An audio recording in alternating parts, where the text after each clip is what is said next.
I had my hand on the fork when I saw it. He leaned over my lunch container, turned away quickly, and thought I hadn't noticed. My heart slammed inside my chest. I froze right there, standing near the kitchen counter, wearing the white uniform that Mrs. Harrington insisted I wear even inside the house, holding a stainless steel fork that cost more than my weekly paycheck.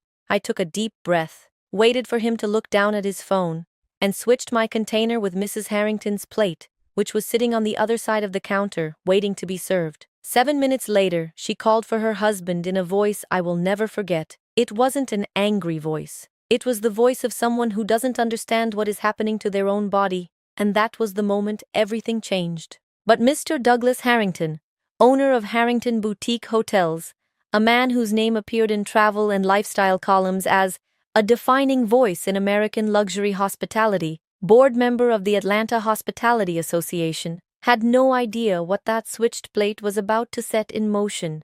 He had no idea that I had held on to every detail, every gesture.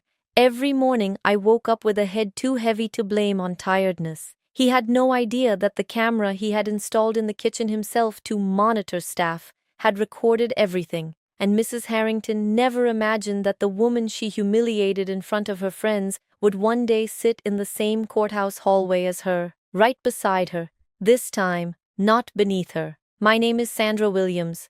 I'm 32 years old. I'm from Macon, Georgia, and for 18 months, I was the live-in cook at the Harrington Estate in Buckhead, Atlanta. I lived in the back quarters, in a room separated from the utility area by a hollow core door that didn't close right in winter. I was up at 5:30 in the morning and I didn't stop until the family went to sleep, and for months, someone had been putting something in my food. If you've ever worked in a wealthy household and felt like something was wrong but stayed quiet because you were afraid of losing your job, tell me about it in the comments. Like this video, subscribe to the channel. This story is for you to understand that the fear you felt had a name, and that name has consequences. Let me tell you how it all started, because for you to understand what happened that afternoon, you need to understand what that house was really like inside, and what that family was really like.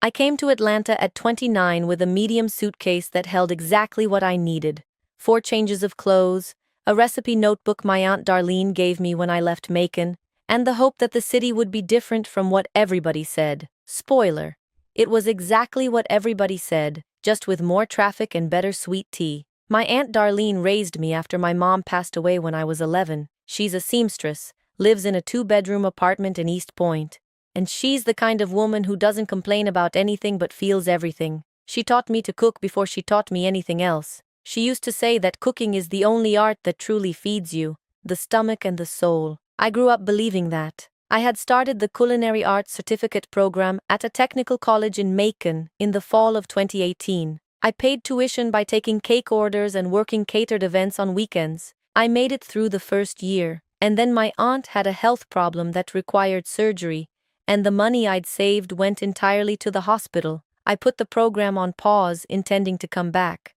I never officially came back, but what I learned those months stayed with me. The palate stays. You can't unlearn that. When I got to Atlanta, I spent 2 months at Aunt Darlene's apartment, sleeping on the couch, sending applications online, taking the train to interviews. By the 3rd week I already knew. What they paid a cook without a formal credential at a restaurant wasn't enough to live on alone in the city. So when the listing appeared for a live-in cook at a Buckhead household, $42,000 a year, housing included meals, I applied. The interview was with Mrs. Harrington. Catherine Harrington was 49 years old and carried herself like someone who had spent their entire life being looked at. A former catalog model in the 90s before marrying Douglas.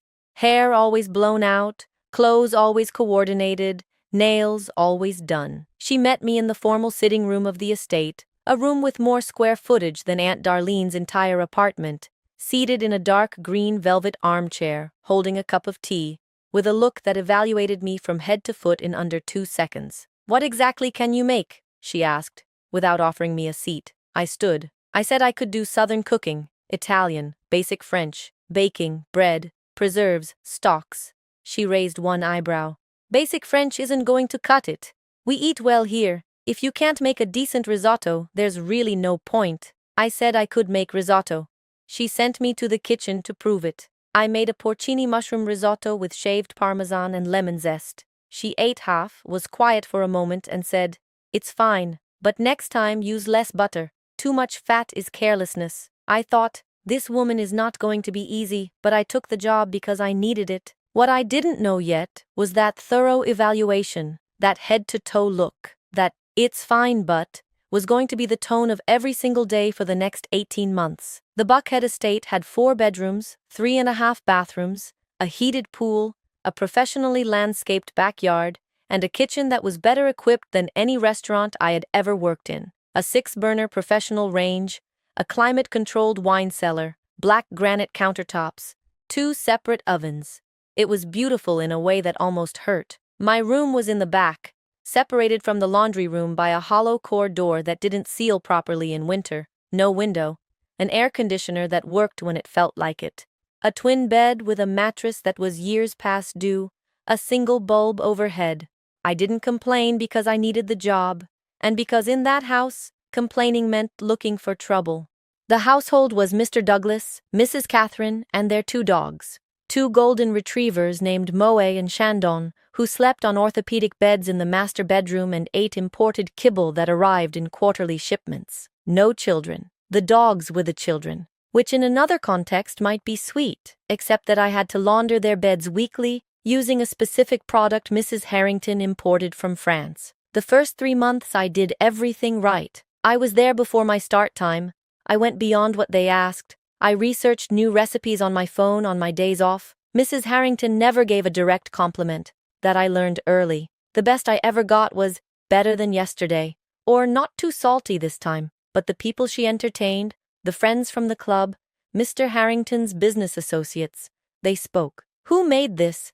This is incredible." And she'd smile and say, "My cook is competent." Like I was the stove, like I was the oven. The first warning signs I dismissed because I had to dismiss them. There was the bathroom rule. I couldn't use the guest bathroom in the hallway. Mine was the utility bathroom, off the back porch, partially exposed. In Atlanta winters, which are not nothing, with that cold that gets into your bones when you're tired, I'd walk out to the back porch at 11 at night after washing the dinner dishes. There was the table rule. I ate in the kitchen, never at the dining table, even when I was alone in the house. "The table is for family," Mrs. Harrington said once without elaborating. Family included the dogs, who had their own porcelain bowl on a mat in the breakfast nook. There was the name thing. She never called me Sandra. She called me the girl. Did the girl make lunch? Is the girl still here? Tell the girl. In 18 months, I heard my name from her mouth maybe 20 times, and I was counting. But what I couldn't explain, what I dismissed for months as accumulated exhaustion, was the heavy-headed feeling every afternoon. Every day after lunch, I felt a drowsiness that wasn't normal. It wasn't the tiredness of someone who had worked hard. It was a dimming, like someone had turned down the volume on the world. I'd sit on the kitchen stool for about 20 minutes, barely able to keep my eyes open, and then spend the whole afternoon in a slow, almost sluggish state, unable to focus properly. I chalked it up to the heat, to the heavy routine, to the poor sleep in the windowless room. I never thought about the food until the day of the inspection. It was a Tuesday in September. Mrs. Harrington had invited 6 friends to lunch, the kind of thing she did once a month, a ladies' lunch that was really a mutual performance where each woman displayed her home, her husband, her children, her help. I understood that dynamic. I made a point of leaving the kitchen spotless on those days because Mrs. Harrington ran a finger along the range before they arrived. I made that day a menu I was proud of. A starter of bruschetta with confit tomatoes and fresh basil, a main of chicken in a passion fruit sauce with herb rice and sautéed vegetables, and for dessert, a panna cotta with mixed berry coulis. Everything from scratch, everything timed right, everything plated on the china Mrs. Harrington selected specifically for those lunches. The friends arrived. They admired the house, the new living room wallpaper, the dogs. Mrs. Harrington received them with the smile of someone who knows exactly how she should be seen. And when they sat down at the table, she called out, "The girl can serve now." I went to serve. That was when one of the friends, a woman with platinum hair, large earrings, perfume that announced her before she came into view, looked at me and said, with no apparent need to say it, "Where are you from, honey?" Before I could answer, Mrs. Harrington answered for me. "She's from Macon. She can be a little slow on the uptake, but she cooks reasonably well. The fork I was holding paused in mid-air for half a second. A little slow on the uptake, reasonably well. The others laughed with that polished, back-of-the-throat laugh that wealthy women use when they're agreeing with something without having to say they agree. And I served the plate with a steady hand, with a neutral face, with 18 months of practice at swallowing. But Mrs. Harrington wasn't finished. "You know," she said, turning toward the table as though I weren't in the room, "I had to teach her how to make risotto from the ground up. She showed up thinking anything would do.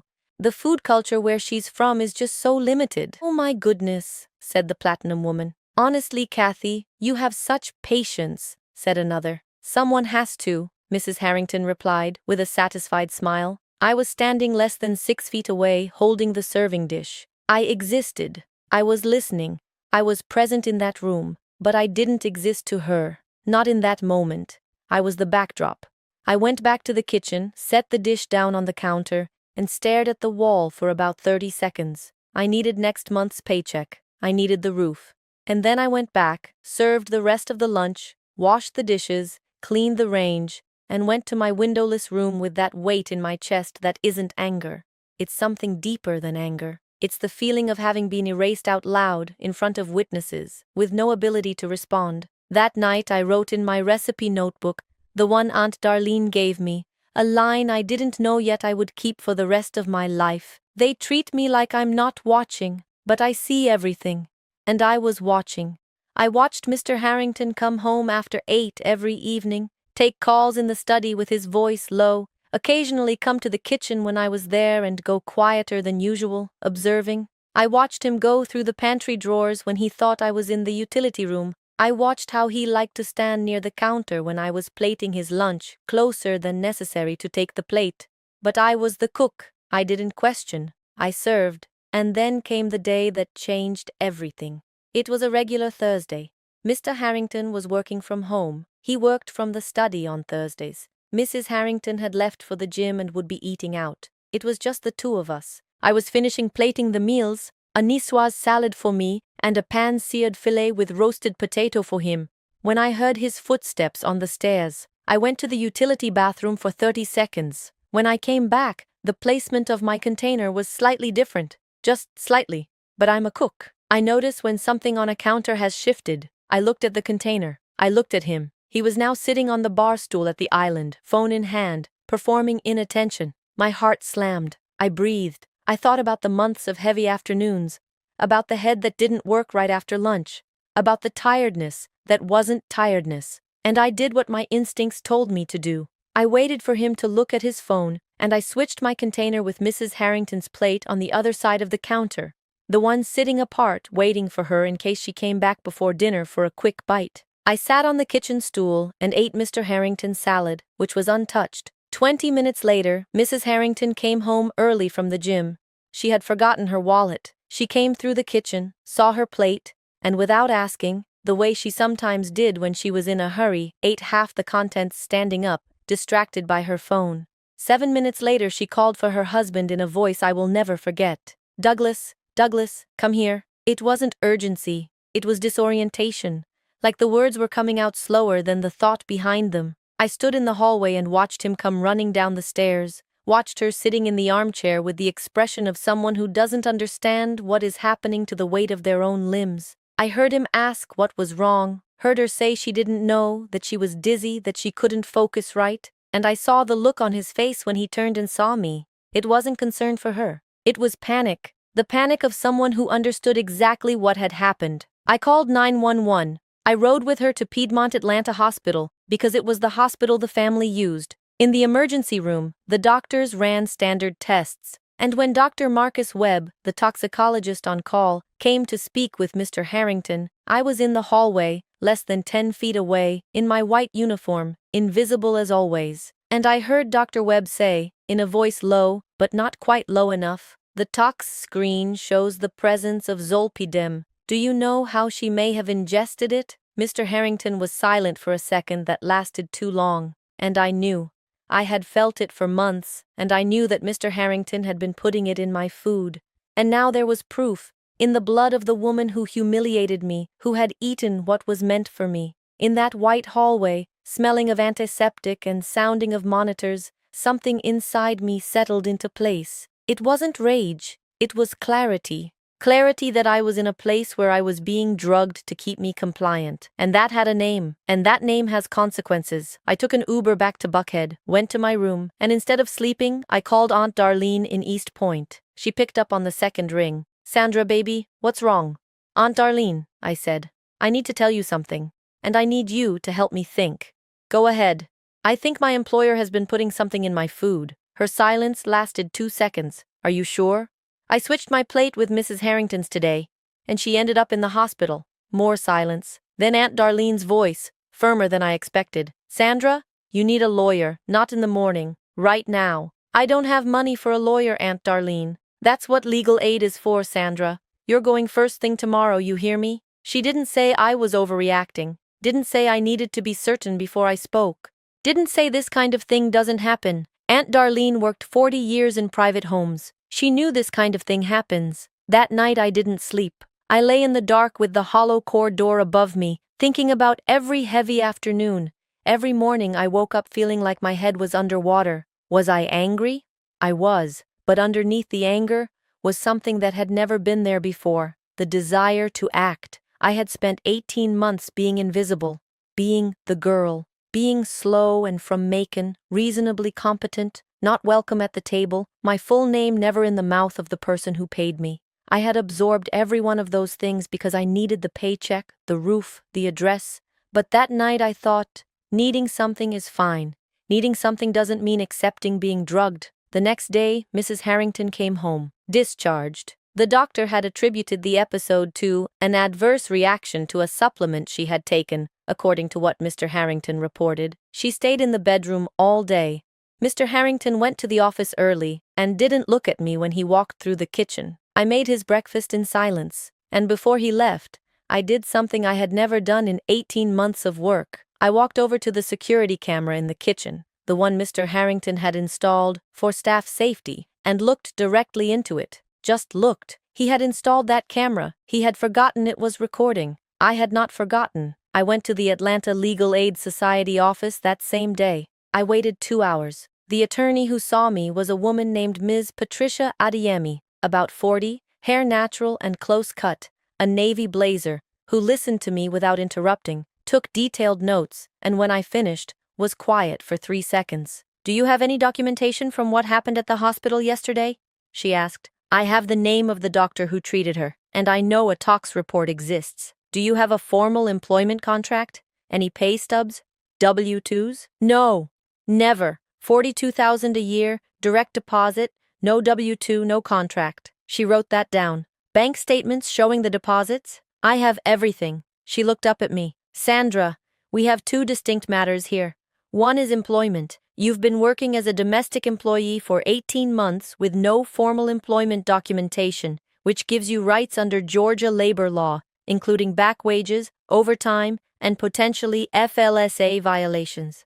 The second is criminal. If it can be established that someone knowingly introduced a controlled substance into your food without your knowledge or consent, that's criminal assault under Georgia law at minimum." I absorbed every word with my heart running. "And the camera?" I asked. "A security camera installed by the alleged perpetrator in your workplace that may have captured the act. If that footage exists and can be preserved through a court order, it changes everything." I left legal aid with 2 case assignments, one with the Employment Law Division and one with a criminal referral to the Fulton County District Attorney's Office, and with one clear instruction: do not confront your employer yet. Document everything, and find out whether the camera footage existed. The following week, I went back to the estate, did everything normally, served breakfast, lunch, dinner, spoke when spoken to, did what I was asked, kept my face neutral. On the inside, I was watching everything. It was Wednesday that I found Denise. Denise Crawford had been the cook at the estate before me. I knew she had existed.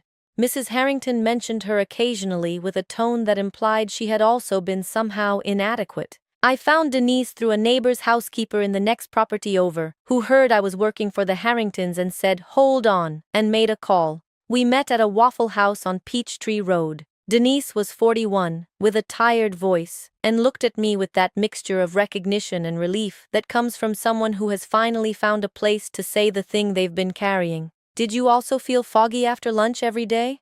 I asked her without preamble. She stared at me. "How do you know that?" "Because I felt it too," she breathed out slow. "I thought it was the stress, or the heat. Some days I was so out of it I could barely finish the afternoon cleanup." She paused. "I left that house with a diagnosis of burnout.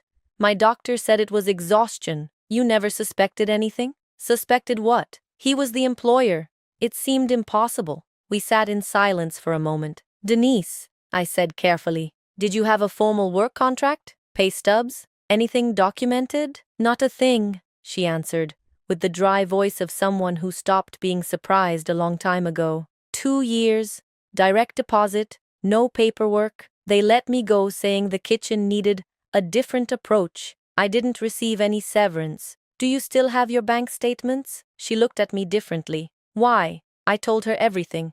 The switched plate, the hospital, the attorney, the camera. Denise listened with both elbows on the table, not blinking. When I finished, she said something that stayed with me. "I left that house feeling like I was the problem, like I hadn't been good enough, like I was weak. You're telling me it wasn't me." "It wasn't you," I said. "It was him." She went quiet. "Then, what do I need to do?" "Keep every record you have, and come with me to talk to my attorney." 2 days later, Miss Adeyemi had 2 clients, 2 identical histories, and 2 sets of bank statements that documented 2 years of employment without any formal paperwork.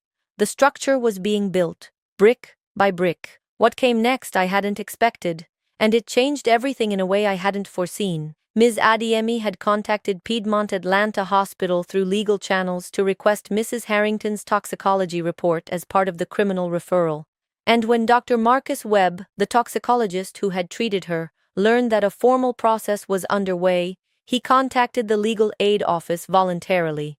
Because Dr. Webb had not closed the case as adverse supplement reaction, he had closed it as suspected non-prescribed benzodiazepine ingestion, pending family investigation. When Ms. Adeyemi called me that afternoon, her voice was different, the voice of someone holding something significant and releasing it with care.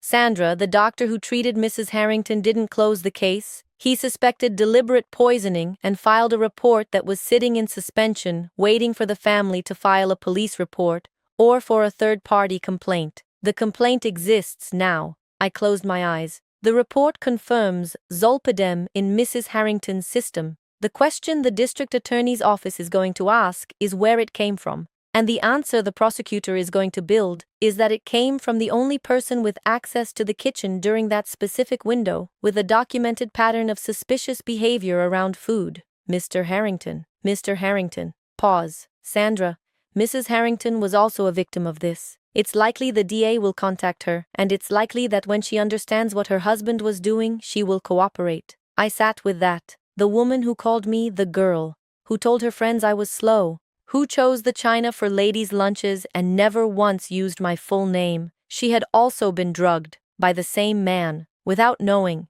That didn't make me like her, but it changed how I saw the board. Meanwhile, something I had noticed weeks ago came back with full force: the kitchen camera. Mr. Harrington had installed the security system 2 years earlier, a cloud-based recording system, password-protected, tied to his accounts. I remembered watching the technician install it back when Denise was still the cook. Denise had told me this when we compared our timelines. Mr. Harrington had said at the time it was for everyone's safety. Ms. Adeyemi filed for the court order to access the footage. 16 days later, the order was executed. The footage from the previous 60 days was intact on the cloud server, including the footage from 4 consecutive Thursdays, in which Mr. Harrington came downstairs to the kitchen while I was in the utility room, including the angle that showed his hand near my container. The image wasn't conclusive enough to see clearly what was being placed, but it was sufficient to support the narrative the prosecutor had already built with the tox report, Denise's testimony, and my account. The camera he had installed to watch the staff had watched him. And then came what I didn't see coming. Mrs. Harrington called me. It was a Sunday. I had already submitted my resignation, formally, in writing, sent certified mail and documented, the week before. I had left the estate with my medium suitcase and Aunt Darlene's recipe notebook, and I was sleeping on her couch in East Point again. When my phone lit up with Mrs. Harrington's number, I stared at the screen for 3 rings before I answered. Sandra. Her voice was different, without the tone of command, with something it took me a second to name. Uncertainty. Mrs. Harrington, I need to say something to you. Silence. The prosecutor called me, told me about the tox report, told me about the case. A pause. Told me you went to legal aid. I said nothing. Sandra, Douglas, did he do this to you too? I took a steady breath. Yes, Mrs. Harrington. Another silence. Longer. For how long? At least 6 months I can clearly account for. Probably longer. Her voice shifted. I'm not sure what I expected. Defensiveness, anger, denial. What came out was something smaller and more human. I didn't know. I know. I treated you very badly, she said. And it sounded like it cost her something to say it. I always treated the people who worked in my home as though they weren't people who deserved basic consideration. I want you to know that I know that. I'm not saying this as if it fixes anything. I just want you to know that I see it. I was quiet for a moment. Thank you for saying that, Mrs. Harrington. I'm going to cooperate with the prosecutor. I'm going to give my full statement about everything. A pause. And if you ever need a character witness or anything I can do, I have everything I need, I said steadily. But thank you. I hung up, and I sat on Aunt Darlene's couch for 5 minutes without moving, just processing. The woman who had said I was slow, who had held up my story as entertainment for her lunch circle, who had built 18 months of hierarchy by making me invisible. That woman had been drugged by her own husband, and was now going to testify against him. The world is complicated. Stories are rarely just hero and villain. But her cooperation became evidence, and evidence became a case. Mr. Harrington's attorney tried the predictable move 3 days later. A call, friendly tone, the voice of someone doing you a favor. Sandra, the Harrington family understands that there was a difficult period for everyone involved. They'd like to resolve this privately and amicably. We are prepared to offer a recognition payment for the time you worked there. How much? I asked. $5,000, with a signed release of any and all claims. $5,000, to sign a document saying I had nothing to complain about. While the criminal case was active, while I had 18 months of bank deposits with no employment documentation, while Dr. Marcus Webb had confirmed the tox report. Thank you for the call, I said. But no. Sandra, I need you to understand that a formal legal process can be very draining.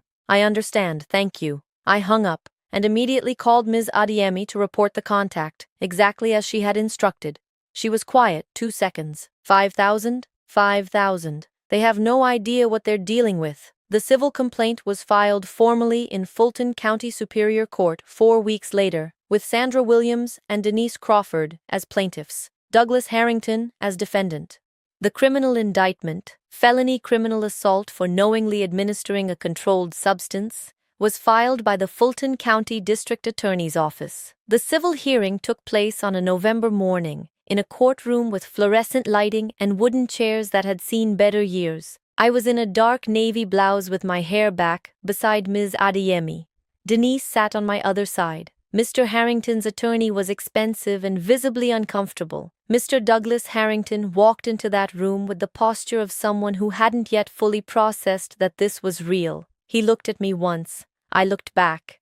He looked away first. Mr. Harrington, the judge said, opening the case folder, the plaintiffs allege an 18-month domestic employment relationship with no formal contract, no W-2s filed, and no compliance with applicable federal and state wage and hour law. Is that contested? His attorney stepped in. Your Honor, this was a contractual relationship for independent services, without an established employment relationship. Ms. Adeyemi stood, unhurried. Your Honor, we submit to the record 18 months of regular fixed-amount direct deposits, documented provision of housing by the household, documented provision of meals, and a required work uniform, the white uniform Ms. Williams was required to wear at all times in the home. All elements of an employment relationship under the Fair Labor Standards Act and Georgia labor law are established. The judge noted that, looked at Mr. Harrington's attorney. Counsel, can you address those elements?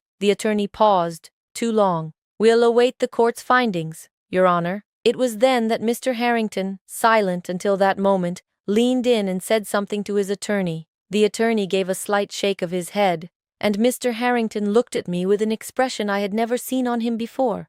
Genuine discomfort. "Mr. Harrington," the judge said, without looking up from the file, "a domestic employee who resides in the employer's home is in a position of heightened vulnerability. Every labor violation in that context carries aggravated weight." Silence in the courtroom. "Do you have anything to add?" Mr. Harrington looked at his attorney. His attorney looked at the papers.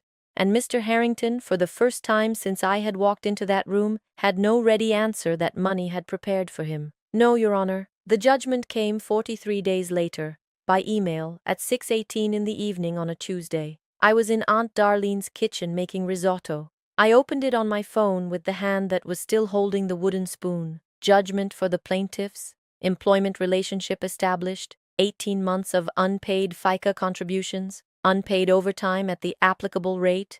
Liquidated damages under the FLSA. Back wages for hours worked off the clock. And compensatory damages for the hostile work environment. The scene at the ladies' lunch had been described in full in the case record, with signed statements from 2 of the guests who, remarkably, had agreed to give depositions when Ms. Adeyemi contacted them. Total judgment for Sandra Williams, $87,400. For Denise Crawford, $62,800. I stared at the screen for a long moment. Aunt Darlene came into the kitchen, saw my face, and asked without asking, "Was it?" "It was," I said. She came and held me without saying anything else, and we stayed like that for a while, with the smell of risotto and Aunt Darlene's kitchen, with $87,000 in an email from the court. The criminal case against Mr. Harrington continued separately, prosecuted by the DA's office. Mrs. Harrington's testimony was among the most significant. She confirmed she had consulted her doctor about episodes of dizziness in the months before the incident, and that Mr. Harrington had dismissed each one as stress. The DA secured a felony conviction. The sentencing included probation, mandatory community service, and additional compensatory damages to Sandra and Denise for aggravated harm, an additional $45,000 to each. The Harrington Boutique Hotels collection lost 2 corporate travel contracts when the story began circulating quietly in Atlanta's hospitality industry circles. And Mrs. Harrington filed for divorce 2 months after the hearing. I heard through someone who works in the same neighborhood that she's still in the Buckhead estate. Mr. Harrington moved to a rental in Midtown. I heard that and felt nothing in particular. Not satisfaction, not pity. Just a kind of quiet, like finishing a book you already knew the ending of. You just needed to read to the last page. Today, I wake up at 6:30 in the morning in my own bedroom, in a 1-bedroom apartment in Old Fourth Ward, Atlanta, that I rented 4 months after the judgment. It has a window.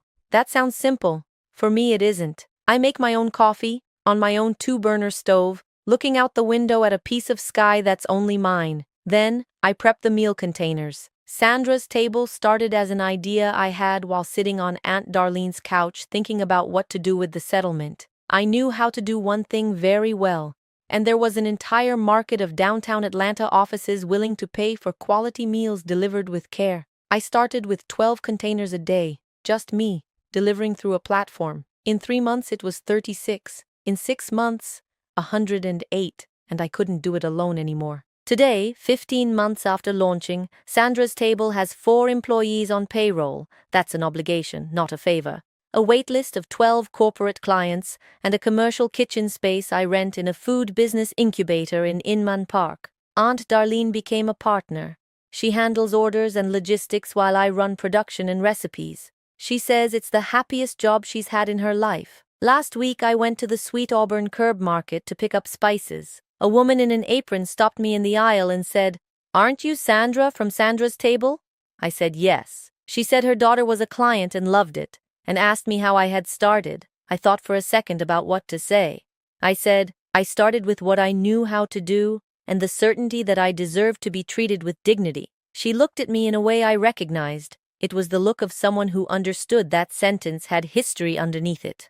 Let me tell you why this matters beyond my story. What happened in that kitchen in Buckhead wasn't just an extreme case involving one disturbed person. It was the extreme version of something that exists in smaller forms in many homes, in many domestic work arrangements, In many relationships, where the person who pays believes the person who serves has no rights worth defending, domestic workers in the United States have legal protections. The Fair Labor Standards Act covers minimum wage and overtime requirements for many household employees. Many states, including Georgia, have their own additional protections. If you work or have worked as a housekeeper, cook, nanny, caregiver, or personal assistant, even if you were paid in cash, even if you never signed a contract, you may have the right to pursue wages and benefits owed to you. The time limits for filing vary by claim type, but the right exists. If you can't afford an attorney, legal aid offices exist in communities across the country. In every major city, in many smaller towns, search legal aid employment with your city name to find the nearest office. The service is free, you don't pay anything. Wage theft, which includes being paid off the books, having hours go unrecorded, being denied overtime, being required to work through breaks, is illegal. Document what you can: bank statements, text messages, any records of hours worked. You don't need a perfect file, you need to start somewhere. Workplace harassment, being consistently demeaned, called by a demeaning name, denied access to basic facilities, belittled in front of others, treated as though you are furniture while you're standing right there, causes real harm. That harm is recognized. If you experienced it, it matters. Finding someone to speak with, an attorney, a worker center, a trusted advocate, is not complaining. It is protecting yourself. And if you ever sense that something is physically wrong in your work environment, that your body isn't responding the way it should, that something about your situation isn't honest, trust that sense. You know your own body. You notice when something has shifted. Seek medical care. Seek legal counsel. Don't stay silent because you need the job, because the job that is hurting you, literally or in every other sense, is not worth the price you are paying to keep it. They taught me that invisible means silent, doesn't react, doesn't remember. They forgot that invisible also means watching. And I had seen everything. If what I shared with you today reached something inside you, if you've ever worked without your rights, if you ever stayed quiet to keep a job, if you were ever treated like the backdrop while you were serving people who never learned your name,